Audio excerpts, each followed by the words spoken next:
नमस्कार, आवाज इंडिया में आप सभी का स्वागत है। मैं हूं सीमा और नजर डाल लेते हैं दिन भर की टॉप 20 खबरों पर।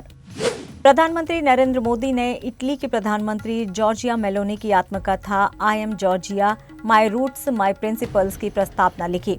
उन्होंने मेलोनी को समर्पित नेता बताया और उनके नेतृत्व की सराहना की। विजय की रैली के दौरान मची भगदड़ में 40 लोगों की मौत हो गई है और करीब 100 से ज्यादा लोग घायल हैं। राहुल गांधी ने विजय से बात कर दुख जताया और मुख्यमंत्री स्टैनलेन से भी स्थिति की जानकारी ली। रैली में मची भगदड़ के बाद अभिनेता विजय की आलोचना शुरू हो गई है। तमिलनाडु छात्र संघ ने पोस्टर लगाकर विजय को दोषी ठहराया। पोस्टर में विजय के हाथ खून से सने दिखाए गए हैं।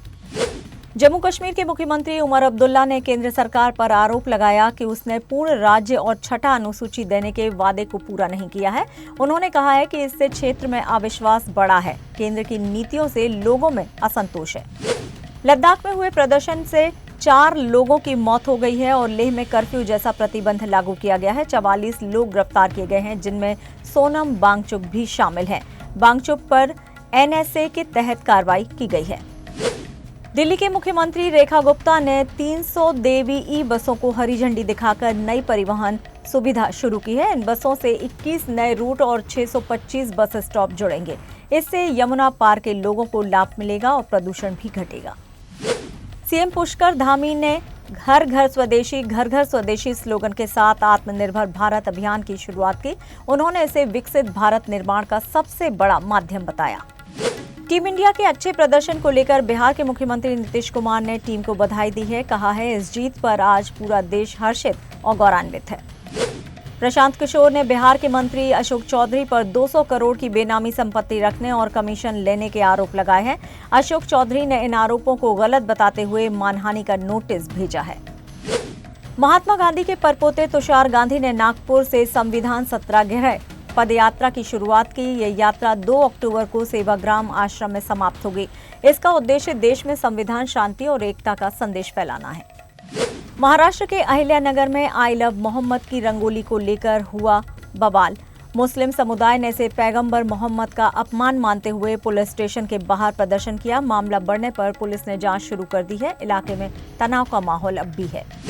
दिल्ली पुलिस ने 2 अवैध बांग्लादेशी नागरिकों को पकड़ा है, जो वीजा अवधि समाप्त होने के बाद भी भारत में रह रहे थे। दोनों की पहचान अब्दुल रफीकुल के रूप में हुई है। पुलिस ने उन्हें वापस भेजने की प्रक्रिया शुरू कर दी है।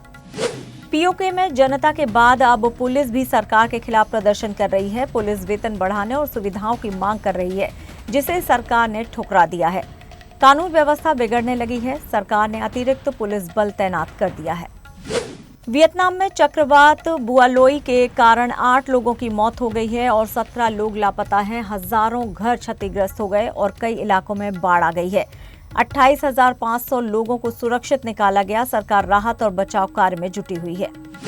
शेयर बाजार आज भी तेजी के साथ खुला, लेकिन दोपहर बाद गिरावट देखने को मिली। सेंसेक्स करीब 400 अंक गिरकर 80,339 पर पहुंचा। वहीं निफ्टी 24,650 के स्तर के नीचे फिसल गया। सोने की कीमतों में फिर से तेजी देखी गई है। 24 कैरेट के लिए लगभग 1,15,470 रुपये प्रति 10 ग्राम और 22 कैरेट गोल्ड के लिए 1,05,840 रुपये प्रति 10 ग्राम है। तमिलनाडु में रैली हादसे के बाद अभिनेता विजय को बम से उड़ाने की धमकी मिली है। चेन्नई स्थित उनके घर पर सुरक्षा बढ़ा दी गई है।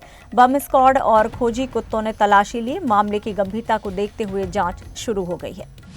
कर्नाटक के वरिष्ठ रंगमंच कलाकार यशवंत सरदेशपांडे का 60 वर्ष की उम्र में दिल का दौरा पड़ने से निधन हो गया। उन्हें अस्पताल ले जाया गया, लेकिन बचाया नहीं जा सका। उनके निधन से कला जगत को बड़ा नुकसान हुआ है। दिल्ली की प्रसिद्ध लवकुश रामलीला में इस बार बॉबी देओल रावण का किरदार निभाएंगे। आयोजकों का मानना है कि उनकी मौजूदगी से रामलीला और खास होगी। बॉबी ने इस निमंत्रण को खुशी खुशी स्वीकार कर लिया है। पंजाबी सिंगर राजवीर जवांदा हिमाचल के बद्दी में सड़क हादसे में गंभीर रूप से घायल हो गए हैं।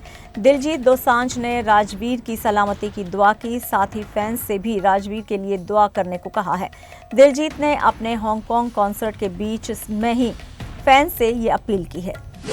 फिलहाल टॉप 20 खबरों में इतना ही, लेकिन आप देखते रहिए आवाज इंडिया। नमस्कार।